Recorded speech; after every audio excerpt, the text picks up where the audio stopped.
Hello வணக்கம். யாராவது ரொம்ப நாளாக சன்னா மசாலா பண்ண தெரியாமல் இருக்கீங்களா? கண்டிப்பாக இந்த வீடியோ பாருங்கள். நீங்களும் ரொம்ப சீக்கிரம் டேஸ்டியாக சமைக்கலாம். வாங்க வீடியோக்குள்ளே போகலாம். 4 வெங்காயம் 4 தக்காளி இவங்க தான் மெயின். நம்ம இன்றைக்கி இவங்கள வச்சு தான் நம்ம வந்து சமைக்க போகிறோம். ஸோ எண்ணெய் போட்டுட்டு வெங்காயம் 4 வெங்காயமும் ஓரளவு குட்டி குட்டியாக கட் பண்ணிக்கிட்டு அந்த வெங்காயம் எண்ணெயும் சேர்ந்து ஒன்றா வதங்குற டைம் கொஞ்சம் நல்லா வதங்கட்டும். வதங்கினதுக்கப்புறம் நம்ம இஞ்சி பூண்டு பேஸ்ட்டு 1 ஸ்பூன் 1.5 ஸ்பூன் போட்டுக்கலாம். போட்டுட்டு அதுவும் கொஞ்சம் நல்லா வதங்கணும். ஸோ அது வதங்குறப்ப தான் இது ரெண்டும் சேர்ந்து ஒன்றா மிக்ஸ் ஆகி வதங்கும்போது நம்மளுக்கு அந்த பச்சை வாசனைன்றது சுத்தமாக வராது. ஒரே ஒரு பச்சை மிளகாய் தான் போட்டிருக்கேன், குட்டி குட்டியாக கட் பண்ணிவிட்டு ஓரளவு ப்ரௌனிஷ் வந்ததுக்கப்புறம் நம்ம தக்காளியை வந்து அரைச்சி போட்டுக்க போகிறோம். ஏன்னா அப்போ தான் வந்து சன்னா வந்து கொஞ்சம் திக்காக இருக்கும். ஸோ அதுக்காக தான் தக்காளி வந்து அரைச்சி போடுறோம். அரைச்சி போட்டுட்டு கொஞ்சம் உப்பு அண்ட் மஞ்சத்தூள் எல்லாம் போட்டுட்டு அது நல்லா வெல் மிக்ஸ்டு ஆகணும். ஸோ அந்த தண்ணியாக இருக்கிற கன்சிஸ்டன்சி ஃபுல்லாகவே வந்து கொஞ்சம் திக் கன்சிஸ்டன்சி வர வரைக்கும் இருக்கணும். அட் சேம் டைம் அந்த பச்சை வாசனை நம்மளுக்கே தெரியும். அந்த பச்சை வாசனை கம்மியாகிற வரைக்கும் நம்ம வந்து வதக்கிட்டே இருக்கலாம். ஓரளவு தொக்குடைய கன்சிஸ்டன்சியில் வந்துடும். ஸோ வந்ததுக்கப்புறம் இன்னும் கொஞ்சோண்டு மஞ்சத்தூள், 2 ஸ்பூன் காரத்துக்கு ஏற்றபடி நம்ம வந்து மிளகாத்தூள் போட்டுக்கலாம். அண்ட் 2 ஸ்பூன் மிளகாத்தூள்னால் 2 ஸ்பூன் வந்து கரம் மசாலா போடணும்.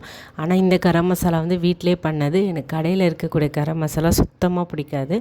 நாங்கள் வீட்டிலே பண்ணுறதுனால அது ஃப்ரெஷ்ஷாக இருக்கும் அண்ட் டேஸ்ட்டாகவும் இருக்கும். ஸோ அதெல்லாம் சேர்த்து வெல் மிக்ஸ் பண்ணிவிட்டு அண்ட் சன்னா வந்து நைட்டே ஊற வச்சு அண்ட் குக்கரில் விசில்லாம் பண்ணி வச்சுருக்கோம். இதில் வந்து பாதி சன்னா மட்டும் தான் போடுறோம். போட்டுட்டு மீதி சன்னா வந்து கொஞ்சம் அரைச்சிக்கணும். ஏன்னா கொஞ்சம் திக் பேஸ்ட்டாக அரைக்கும்போது சன்னா வந்து ரொம்ப தண்ணி மாதிரி இல்லாமல் கொஞ்சம் வந்து திக்காக இருக்கும். ஏன்னா ஆல்ரெடி தக்காளியும் நம்ம வந்து அரைச்சி போட்டிருக்கிறதும் அண்டு இந்த சன்னாவும் லைட்டாக அரைச்சி போக்கும்போது இது ரெண்டும் வெல் மிக்சடாகி நம்மளுக்கு வந்து ஒரு சூப்பர் கன்சிஸ்டன்சியில் கிடைக்கும் சன்னா. கொஞ்சம் போட்டுட்டு லைட்டாக ஒரு 5 மினிட்ஸ் வந்து கொதிச்சா போதும். ஸோ கொதித்ததுக்கப்புறம் நம்ம வந்து கொஞ்சோண்டு கொத்தமல்லி போட்டுட்டு உப்பு தேவையான அளவு போட்டுட்டோன்னா நம்மளுடைய சூப்பர் அண்ட் ஈஸியான ஒரு சன்னா வந்து ரெடி ஆகிடுச்சு. ஸோ இந்த சன்னா மசாலா வந்து பூரிக்கு, தோசைக்கு, இட்லிக்கு எல்லாத்துக்கும் சாப்பிட்லாம். பட் ஆனால் ரொம்ப நல்லா இருக்கிறது வந்து பூரிக்கு நல்லாயிருக்கும், சப்பாத்திக்கு நல்லாயிருக்கும். நீங்கள் ட்ரை பண்ணி பாருங்கள்.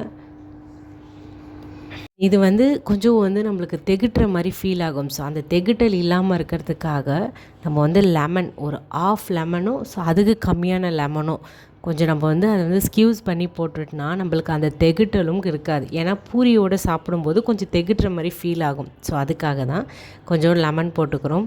அண்ட் உங்களுக்கு வந்து டெஃபினட்டாக இந்த வீடியோ பிடிக்கும்னு நினைக்கிறேன். ஸோ பிடிச்சிருந்தா எனக்கு கமெண்ட் பண்ணுங்கள் எப்படி இருந்தது அப்படின்ட்டு. ஒரு 5 மினிட்ஸ் வந்து கொதிச்சா போதும். ஸோ அந்த கொதி வந்தோடனே நம்ம கொஞ்ச நேரம் கழித்து ஆஃப் பண்ணிடலாம். அவ்வளோதான், நம்மளுடைய ஃபைனல் சூப்பர் அண்ட் டெலிஷியஸான chana is ready to have. And thank you so much for வாட்சிங் மை சேனல். தேங்க்யூ.